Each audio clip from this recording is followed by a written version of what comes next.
Hi hello नमस्कार दोस्तों, आपका स्वागत है हमारे यूट्यूब चैनल में एक बार फिर से एक नई ऑडियो बुक समरी के साथ।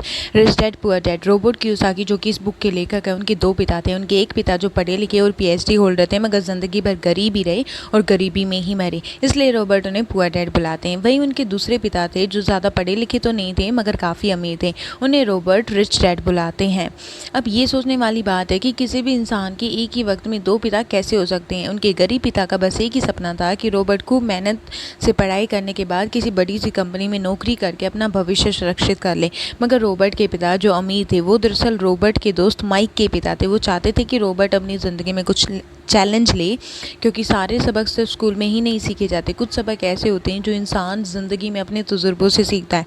स्कूली पढ़ाई सिर्फ अच्छे ग्रेड दिला सकती है, मगर ज़िंदगी की पढ़ाई बहुत कुछ सिखाती है। बेशक पढ़ाई लिखाई की अपनी अहमियत है, मगर सिर्फ इसके भरोसे ही बैठकर सब कुछ हासिल नहीं किया जा सकता।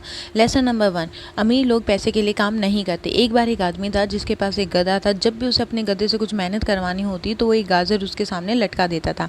उस गाजर को देखते ही गधा उसे खाने के लालच में काम करता चला जाता था। उसे उम्मीद थी कि एक दिन वो उस गाजर तक पहुंच जाएगा। अब ये उस अमीर आदमी के लिए तो एक अच्छी तरकीब बन गई थी, मगर बेचारे गधे को कभी वो गाजर मिल ही नहीं पाई, क्योंकि वो गाजर सिर्फ एक छलावा था। बहुत से लोग ठीक उसी गधे की तरह काम करते, वो मेहनत पर मेहनत किए चले जाते हैं इस उम्मीद में कि वो एक दिन अमीर बन जाएंगे, मगर पैसा उनके महज एक सपना ही बनकर रह जाता है। इस सपने के पीछे भागने से आप उस तक कभी नहीं पहुंच सकते जो पैसे के लिए काम करने के बजाय पैसे से अपने लिए काम करवाते हैं। जब हम अमीर बनना चाहते हैं तो सिर्फ पैसा कमाने के लिए काम ना करें, क्योंकि जैसे ही हम अमीर बनने की राह पर कदम बढ़ाते हैं, हमारा डर और लालच हम पर हावी होने लगता है कि कहीं हम गरीब के गरीब ही ना रह जाए, और इसी डर से हम और ज़्यादा मेहनत करने में जुट जाते हैं। फिर हमारा लालच हम पर हावी होता है, हम उन सारी चीज़ों की कल्पना करने लगते हैं जो पैसे से हासिल की जा सकती है। अब यही डर और लालच हमें ऐसे चक्कर में उलझा देता है जो कभी ख़त्म नहीं होता, और अब हम और मेहनत पे मेहनत करते जाते हैं, ज़्यादा कमा सकते हैं, और फिर उसी के हिसाब से हमारे खर्चे भी ज़्यादा होने लग जाते हैं, और इसी को अमीर डैड ने रेट रेस का नाम दिया है। अब इसका नतीजा ये हुआ कि हम पैसे कमाने के लिए हद से ज़्यादा मेहनत करते, खर्च करते, और ये एक ट्रैप है, और आपको लालच या डर का ये ट्रैप अवॉइड करना है, क्योंकि हमें इनमें से अधिकतर लोग जो अमीर होना चाहते हैं इसी ट्रैप का शिकार हो जाते हैं। पैसे के पीछे मत भागे, बल्कि पैसे को अपने पीछे भगाने के लिए मजबूर कर दीजिए। आपकी नौकरी लगी है तो काम पर ये सोचकर मत जाइए कि हर महीने आपको एक पे चेक लेना है, क्योंकि वो पे चेक आपकी बिल्स तो मुश्किल से ही भर पाता है, और ये हर महीने की कहानी बन जाती है, और फिर तंग आकर आप कोई दूसरी नौकरी ढूंढना चाहते हैं और ज़्यादा मेहनत करने लगते हैं, जबकि तब भी आप पैसे के लिए ही काम कर रहे होते हैं, और यही वजह है कि आप कभी भी अमीर नहीं बन पाते। हाय हेलो नमस्कार दोस्तों, आपका स्वागत है हमारे यूट्यूब चैनल में एक बार फिर से। तो चलिए अपने चैप्टर की शुरुआत करते हैं। Chapter number 2, why teach financial literacy. Financial literacy इतनी ज़्यादा ज़रूरी क्यों है, तो चलिए आइए इसे सीखते हैं। एसेट्स और लायबिलिटीज़ के बीच में फ़र्क समझना और एसेट्स को खरीदना। सुनने में बड़ी आसान बात लगती है, लेकिन यही एक रूल है जो आपको अमीर बनने में मदद करेगा। अक्सर गरीब और मिडिल क्लास लोग लायबिलिटीज़ को एसेट्स समझ लेते हैं, मगर अमीर जानता है कि असल में एसेट्स होती क्या है, और वो वही खरीदा है। इसका मतलब है कि सिंपल सी बात है कि वो वही खरीदा है। अमीर डैड किस प्रिंसिपल में यकीन रखते थे, जिसका मतलब है कीप इट सिंपल स्टूपिड। उन्होंने लेखक और उसके दोस्त माइक को यही एक सिंपल बात सिखाई थी, और जिसकी बदौलत वो इतनी मजबूत फाउंडेशन बना पाए। अब सिंपल सी बात है कि ऐसा क्या है एसेट्स और लायबिलिटीज़ में जिनसे ये इतनी ज़्यादा ज़रूरी है, और फाइनेंशियल लिटरेसी का एसेट्स और लायबिलिटीज़ के बीच में क्या कनेक्शन है, तो चलिए आइए समझते हैं।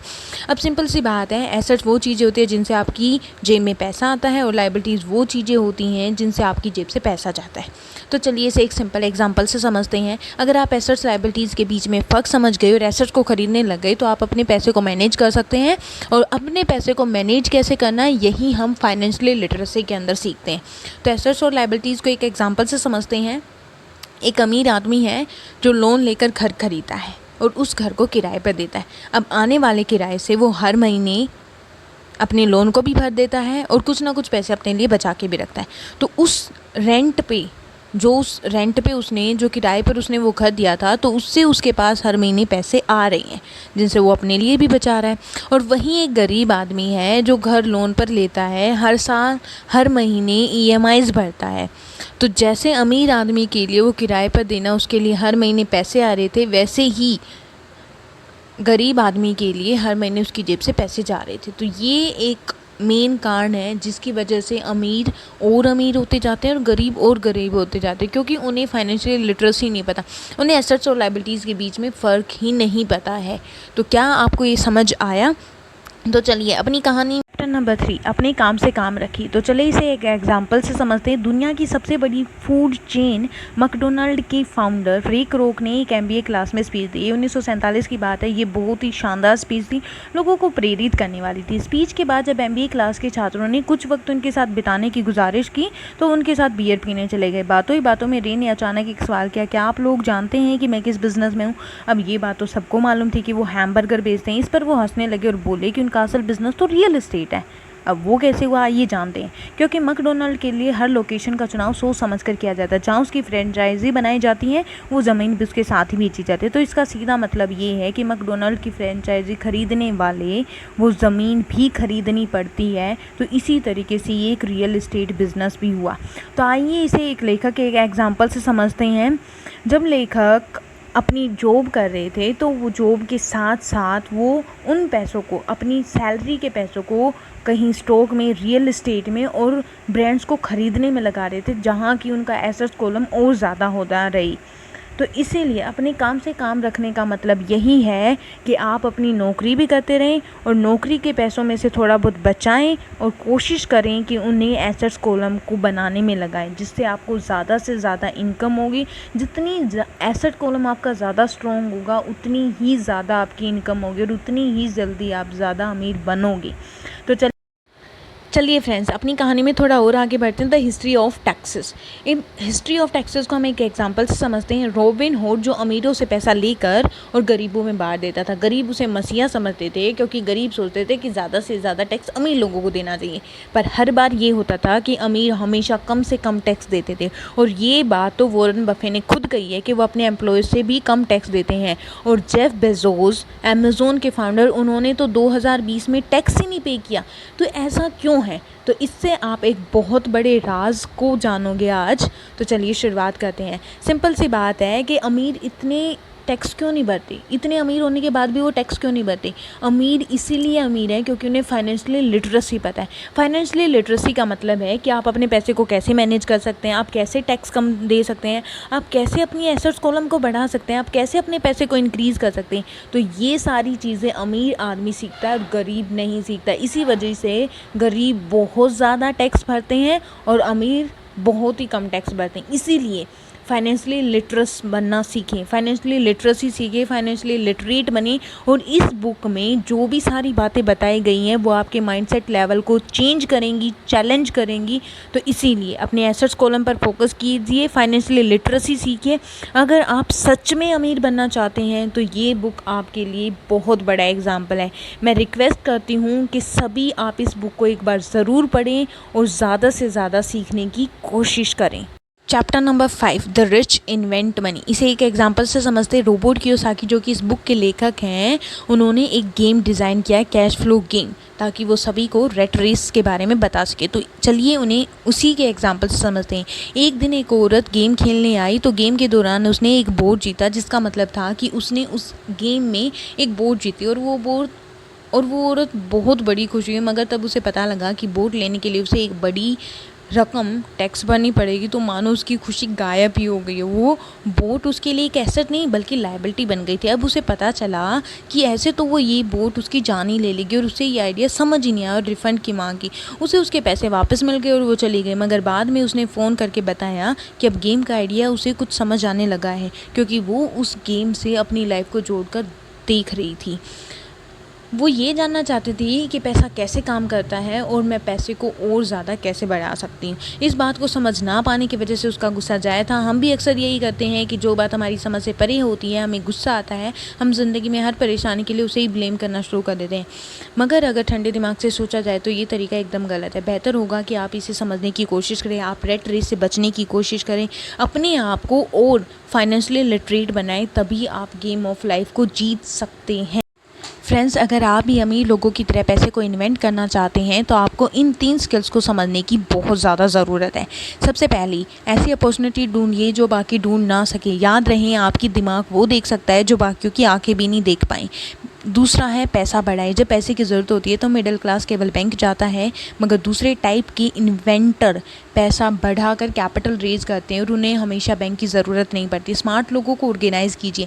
इंटेलिजेंट लोग वो होते हैं जो अपने से ज़्यादा स्मार्ट लोगों के साथ मिलकर काम करते हैं। इसलिए इन्वेंट करने से पहले अपने इन्वेंटमेंट एडवाइज़र को चुनिए। मुझे मालूम है कि ये सब आपके लिए कुछ ज़्यादा है, मगर इसके रिवॉर्ड्स बहुत शानदार होंगे। ज़िंदगी में रिस्क बहुत है, लेकिन उन्हें हैंडल करना सीख गए तो आप अमीर बन पाओगे। चलिए अपने चैप्टर नंबर 6 की तरफ बढ़ते हैं। सीखने के लिए काम करें, पैसे के लिए नहीं। एक बार एक जर्नलिस्ट ने रॉबर्ट का इंटरव्यू लिया था। रॉबर्ट उसके आर्टिकल्स पहले पढ़ चुके थे और उसकी लिखने का स्टाइल बहुत ही अच्छा था। तो इंटरव्यू जब पूरा होने के बाद तो उस जर्नलिस्ट ने रॉबर्ट को बताया कि वो भी एक मशहूर लेखिका बनकर उन्हीं की तरह एक दिन फेमस बनना चाहती है। तो रॉबर्ट ने उससे पूछा, तो ऐसा क्या है जो तुम्हें मशहूर होने से रोक रहा है? इस सवाल के जवाब में उस जर्नलिस्ट ने कहा कि उसकी जॉब आगे नहीं बढ़ पा रही है, वही रेट रेस का पंगा। इस पर रॉबर्ट ने सुझाव दिया कि उस जर्नलिस्ट को कोई सेल्स क्लास ज्वाइन कर लेनी चाहिए। जर्नलिस्ट ने बताया कि उनकी एक दोस्त ने उन्हें पहले ये ऑफ़र दे चुकी है, मगर उन्हें ये काम बहुत ही छोटा लगता है। मगर वो ये भूल गई थी कि रॉबर्ट खुद कभी सेल्स स्कूल जा चुके हैं। इस बात का पॉइंट ये है कि अगर आपके पास कोई टैलेंट है जिसके दम पर आप कुछ पैसा कमाना चाहते हो, तो अपने टैलेंट तो आपके लिए टैलेंट काफ़ी नहीं है, आपको उस टैलेंट को भी यूज़ करना होगा। जब तक आप ये बात नहीं जानोगे तो आपका टैलेंट यूँ ही बेकार होता रहेगा। तब तक आप उसे लोगों के सामने पेश करने का हुनर नहीं सीख जाते, आप कुछ नहीं कमा सकते। तो बेचने की कला सीखने में इतनी शर्म क्यों? किसी भी सेल्समैन को इसके लिए शर्मिंदा होने की कोई ज़रूरत नहीं है। एक जो सबसे बड़ा फ़र्क अमीर डैड और रिच डैड के बीच था वो ये था कि गरीब डैड हमेशा नौकरी की चिंता करते थे और जॉब हमेशा सिक्योर है, क्योंकि एक सेफ़ जोन ही उनके लिए सब कुछ था। लेकिन अमीर डैड हमेशा सिर्फ और सिर्फ कुछ सीखने पर ही जोर देते थे। अमीर बनने के लिए आपको बहुत कुछ सीखना पड़ेगा। इसके अलग पहलू को देखा जाए तो स्कूल हमें रिवॉर्ड करता है किसी भी एक खास चीज़ में महारत हासिल करने के लिए। चलिए इसे भी एक उदाहरण से समझते हैं। जब डॉक्टर्स मास्टर की डिग्री लेते हैं तो उसके बाद किसी एक स्पेशलिस्ट फील्ड में डॉक्टरेट बनते हैं, जैसे कि पीडियाट्रिक और कुछ और। मतलब एक छोटे से विषय पर उन्हें इतना पढ़ना पड़ता है और उस फील्ड में महारत के लिए, और यही उनका रिवॉर्ड होता है। ऐसे ही बहुत कुछ जानने के लिए जो थोड़ा बहुत आप सीखते हैं तो तभी तो आपके पास नॉलेज आएगी। जब आप अलग अलग कंपनियों के लिए काम करेंगे, दुनिया की अलग अलग चीज़ों को जानेंगे, चीज़ें कैसे काम करती हैं, ये सभी बातें अनुभव करेंगे, तभी आपकी नॉलेज बढ़ेगी। शायद यही वजह थी कि अमीर डैड छोटे रॉबर्ट और माइक को अपने साथ लेकर जाते थे जब वे डॉक्टर, अकाउंटेंट, लॉयर या किसी भी प्रोफेशन से मिलने जाते थे। जब रॉबर्ट ने मैरीन कोर्स ज्वाइन करने के लिए अपनी हाई पेइंग जॉब छोड़ दी तो उनके गरीब मगर पढ़े लिखे पिता समझ ही नहीं पा रहे थे कि आखिर रॉबर्ट ने ऐसी शानदार नौकरी क्यों छोड़ी। वो एक तरीके से फैसले से सख्त निराश थे। रॉबर्ट ने उन्हें समझाने की हर मुमकिन कोशिश की कि उनका ऐसा करना क्यों ज़रूरी है, मगर उन्हें यह बात हजम ही नहीं हो रही थी। रॉबर्ट ने कहा कि वो सीखना चाहते हैं कि वो खुले आसमान में कैसे उड़े। हमें ये जानना है कि वर्कर्स की टीम को कैसे हैंडल किया जाए। किसी भी कंपनी को अपने बलबूते पर चलाना कितना मुश्किल काम है। रॉबर्ट ये सब सीखना चाहते थे, लेकिन उन्होंने ये रिस्क लिया। देखो सिंपल सी एक ही बात है, मैं इस बुक की समरी अपने तरीके से बता रही हूँ। अगर आपको इस बुक के बारे में A to Z चीज़ें सीखनी है तो आपको ये बुक पढ़नी चाहिए। मैं हर लिसनर को रिकमेंड करूँगी आप ये बुक पढ़ें। मैं इस बुक को सिर्फ़ और सिर्फ पढ़कर और उसकी शॉर्ट समरी आप तक पहुँचा सकती हूँ। सीखना आपने। अगर इस बुक को पढ़ने के बाद और इन फाइनेंशियली बुक्स को सुनने के बाद भी अगर आपने अपनी लाइफ में कोई एक्शन नहीं लिया तो आप कभी भी अमीर नहीं बन सकते। मैं आपको रिकमेंड करूँगी कि आप rich dad poor dad, think and grow rich, the richest man in Babylon and millionaire mindset book, ये 5 बुक आपको बहुत ही ज़रूरी हैं अगर आपको फाइनेंशियली सिक्योर होना है, अगर अपनी लाइफ में आपको फाइनेंशियली लिटरेट बनना है तो ये बुक आपके लिए है। मैं यहाँ पर आपको छोटी बुक समरीज़ देती रहूँगी जिससे आपको थोड़ा आइडिया होता रहेगा, बट ये बुक पढ़ें, अपनी फाइनेंशियली नॉलेज को गेन करें। अगर आपको मेरे एफर्ट्स अच्छे लगे तो प्लीज़ मेरे चैनल को सब्सक्राइब करें और मेरे को सपोर्ट करें। मैं आपको ऐसी ही ऑडियो बुक समरीज़ ला के देती रहूँगी। Thank you so much.